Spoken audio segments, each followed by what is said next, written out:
Coach, obviously, pretty good storms out there and everything. How did that affect your preparation today, and what were y'all able to get We done? got about a third in on the field, which we wanted to be outside all day today, and unfortunately got sent in with lightning. I don't even know what time it was. I would say 1/3 of practice. We had about a 2-hour practice, and we went in about a third of the way through, so we got to get most of it in out there. But when we went inside, it was no issue because we transitioned easy in there, and we had red area today, and that made it even easier because when you do red area, you don't use as much of the field. So we have 2 ends to the indoor, and that was fine. Kirby, I'm sure it's kind of a new sensation for the freshmen that are working on scout team this week. Just generally, how have they kind of, stood up and accepted that challenge of running on scout team? Well, it's a culture here that we create through years of doing it. It's not a freshman thing. It's a team thing, and so many guys embrace it. I mean, we've had Sonny Michelle and Nick Chubb go down there and work Wildcat. We've had countless guys go down there and work, and we show them clips of whether it's Miko Hardman, Holyfield, Isaiah Wilson. I mean, you name it. I don't think there's been a player here that didn't. Last year, George Pickens was on the scout team for 3 weeks. So it's not seen as a demotion of any kind. It's seen as a development, and we take pride in developing players. And the best way to develop is go down there. JT Daniels did it, and while he was injured, and came back from it. So they've been great. They do a good job of pushing and understanding the kind of culture of how practice goes of competing. Kirby, Dan was talking about just life in general as a coach. Wake up in the middle of the night during the season, being regular, pregame routine. Multiple bathroom stops, darkness. What's your pregame routine, and what is it like managing your life on those few hours you have away from football during the season? I don't know that I really have a pregame ritual or routine. I think if you get a superstitious habit, you might not be able to follow it all the time. You have different venues you play in, different times you play. I mean, everything changes. So I like to be flexible and adjustable, and it's not always the same. I mean, we eat pregame meal at the same time, but outside of that, I try to change it up in terms of what I think about what I do pregame. There's a checklist you go through, but I heard Adam Wainwright talking the other night, and the pitcher for the Cards, and he was talking about how if you got something that you just can't break, that's superstition, and that can be a negative. That can be a detriment to your mindset, and we try not to do that. So we don't go with superstitions. We just try to prepare ourselves best we can to get ready to play before the game. What's sleeping soundly though? You ever catch yourself waking up in the middle of the night? Yeah, I've been that way since I was a small child. I mean, I think everybody wakes up in the middle of the night sometimes, and sometimes you're thinking about football, sometimes you're thinking about how you can do it better, how you can be a better parent, husband, father. So, yeah, that happens. Robert Beal got a lot of playing time at the end of last season after Adam Anderson's suspension. How do you think that extended run has sort of helped him going into the start of this season? Yeah, it's built his confidence up. I think he's very confident in the system now. We're very confident in him because of the playing time he's earned. He did a tremendous job at the end of the year. He's had a really good camp. I mean, he's playing physical, playing tough. I think he realizes this is a big opportunity for him. So I'm very pleased with what he's done, the work he's done. As Javon Bullard heads into his sophomore year, he played cornerback for 4 years at Baldwin and then kind of crossover receiver. But where does he really fit in this defensive backs group, and what's been his progression since he's gotten here? Well, he has tremendous toughness. He has tremendous competitiveness. He's very physical. He loves the game. He's been a ball hawk all camp for us. The consummate team player that does whatever you want him to do on special teams, and he comes to work every day. And he's improved. He probably could have played more last year, but maybe he wasn't quite ready. And he's earned it through spring practice and fall camp. He's earned the opportunity to go out there and compete with those other guys and get playing time. Kirby, has been a pretty smooth operation with the new co-defensive coordinators, and will Glenn stay in the box and will be on the field? We'll decide that closer to the game, so both those guys will be very involved.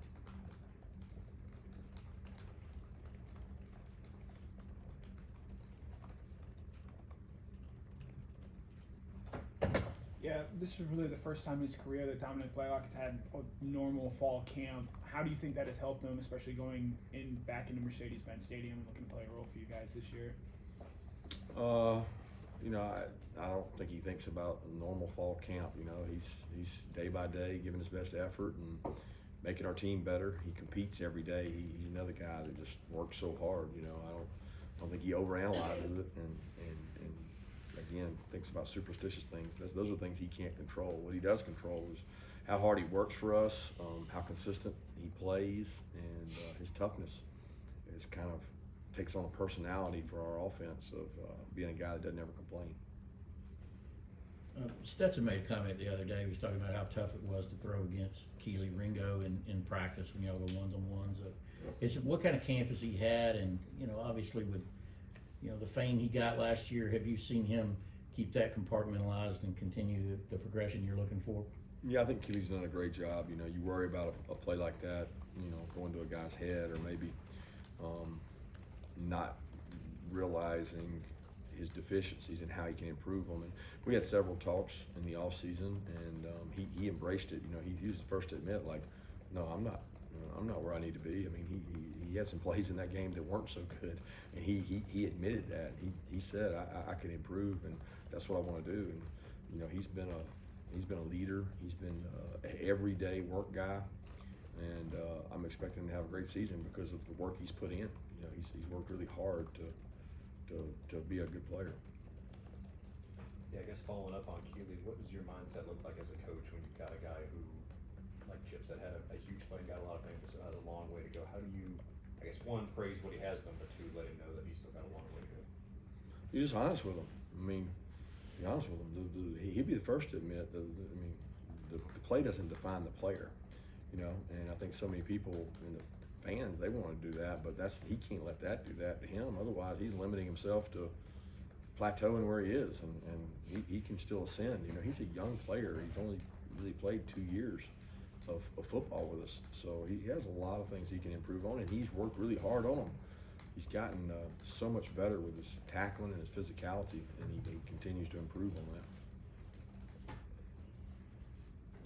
Kirby, you obviously had a lot of experience at Alabama turning the page after a championship. This past year's championship was different. It was 41 years in the making. How'd you balance the program, you appreciating what was done, with also not dwelling on it and having the same turn the page mentality?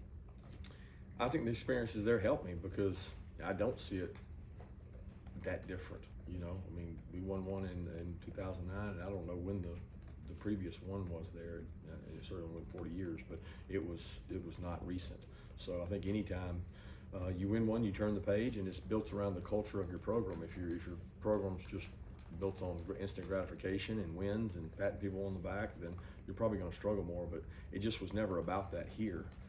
It's been about the process of how you develop players, how hard you work. It's never been about telling guys how good they are, but yet telling guys how good we can be. And that's, since we've come back from that game, we turned the page and focused on it. The distraction's been more outward in terms of media and that stuff, not inward in terms of what our team thinks about. They're not thinking about last year. They realize that this year's going to be done and based on its own merit. I think it was 1992 on Bama. Let's start Okay. there. On Arik Gilbert, he's obviously been a guy you brought a long way. Is he close to where you want him to be, where he needs to be going into the season? I know it's hard to measure because I think sky's the limit in terms of his talent and things. But the consistency and performance he has to have consistency in practice and dependability. And, that's something that he continues to work on and strive on. And I know nobody wants it any more than he does. Kirby, Oregon's wide receiver corps obviously lost some of the top guys, and some of the younger guys are now have more prominent roles. How much does it help that Bryan's been in practice with them the last couple of years to kind of fill you in on a little bit personnel-wise what they have? You know, I don't know. Sometimes they can be good and bad. Maybe you know too much.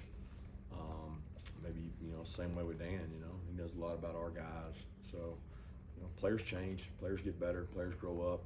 Maybe they're not the same person they were. I don't like taking information like that and making assumptions off of it. Certainly, get personnel and talk about guys, but you watch the film speaks much louder than what a coach's comments are, and we put a lot more value on that big eye in the sky than we do just what people say about players.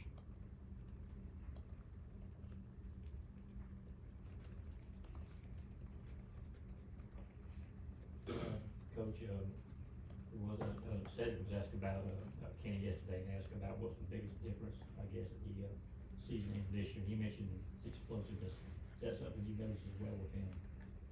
I didn't follow the question. Cedric talked about explosiveness. Now, Kenny McIntosh said he was more explosive. Seems to be more explosive this year than last year. Well, he's got more opportunities. Yeah. I mean, there's two guys that are pretty explosive that aren't back there, and I've always thought Kenny was explosive and had great vision and one of our best runners. He's just had more opportunities, and there's probably been more holes out there too with some of those guys gone. So you've certainly seen some flashy plays by him, and I don't know that I think he's changed his mentality. He's certainly a more thought about leader, and he's asserted himself in that role more. But as far as his play on the field, Kenny's always been a hard worker and a competitor. Stetson told us yesterday that Bubbly by Kobe Kelee and Juicy by Notorious B.I.G. are two songs he listens to sort of get him in the mood. Is there any music you listen to, whether you're walking into the stadium or whenever it might be, to sort of help you get in the right zone going into a game? I listen to music, but I don't know. I sadly don't know the names of the songs or the specifics of them. I'm not superstitious to where I have to listen to a certain thing. So I don't know those two songs. I don't know anything about those songs. I couldn't tell you anything about them. I might listen to those. I wouldn't know if I did. I do like what I listen to, but I don't really know what it is. Spotify. Yeah. Let's go to the next one if it's not what I like.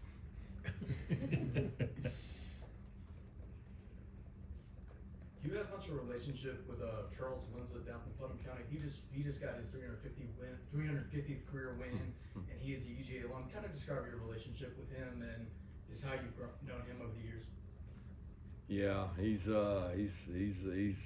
quite the character. He has been a long time Bulldog fan. Played baseball here, and he's told some great stories. And he was a guy that we used to meet with to help with the option and things like that. He was probably the most disappointed guy when Paul Johnson stepped down at Georgia Tech, just because he felt like he was out of a role. But he was a guy that always, in the off season and things, we go clinic with, and he's good friends with my dad, and they played each other in years down in South Georgia, and he's been around. He coached a lot of places that recruited. So I have a lot of respect for Coach Winslette and the job he's done and what he's meant to Georgia high school.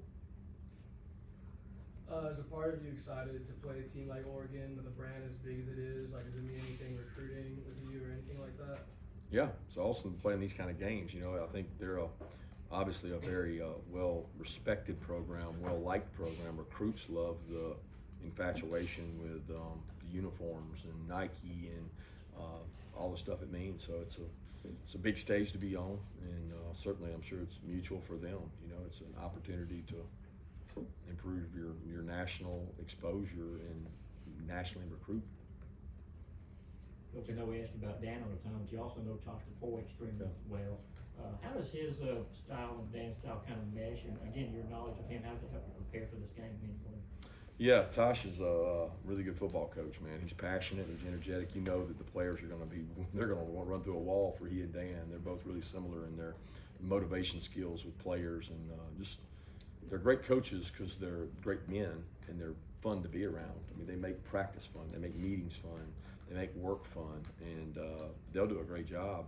Those players will buy in and run through a wall for those guys. And Tosh has done a great job. Historically, where he's been, they've been good on defense. Kirby, Jalon Walker, somebody we got to see back in the spring. Just how has he handled these last few months and getting ready for his freshman year? Yeah, he's tough, man. He's a physical player, really smart. He's picking things up. He's helped us in multiple roles. He's playing inside backer. He's playing a sub rusher.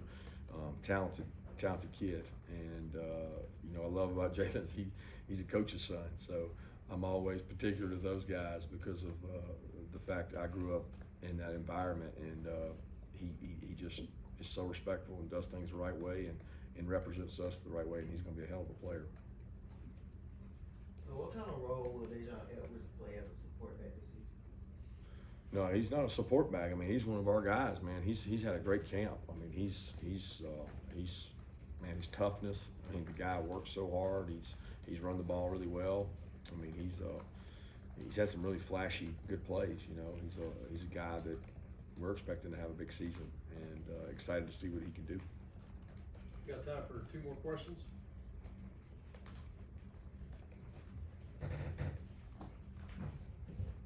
So, Coach, everybody mentions the talent that left last year, but it was mainly the leadership and the intangibles that put you guys over the top. Is there any players that you can specifically mention that have stepped into those leadership roles over the offseason?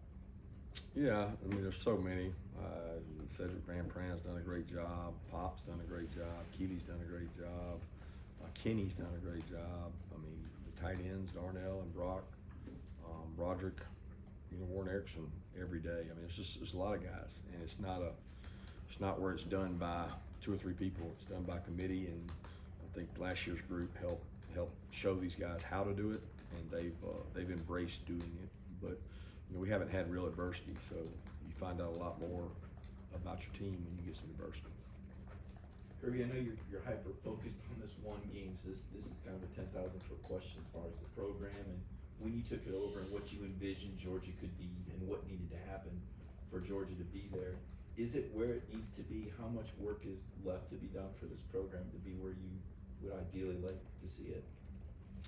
I just talked to the team about this concept of whether you think you arrived, and you never do that. Like when would you say that? I mean, when would I ever say that we're where we need to be? That doesn't exist. It's not like on a continuum. It's like you have to keep going, and we're not there. We're not close to there. We have a lot of work to do, and that's always going to be the case because you're always trying to be the best. And when you start thinking that oh, okay, I've gotten things like I want them, that's the first sign you're going to get complacent, and the first sign you're going to get bit. And that's not what we want. I want each team to be the best team they can possibly be. And by going out and having an organization where you recruit really good football players and you have great people in your staff, you give yourself the opportunity to put together a really good football team every year at the University of Georgia. You have all the support and all the things that you need to be successful, and you just got to use them the right way. And we try to do that best we can. Thanks. Thank you.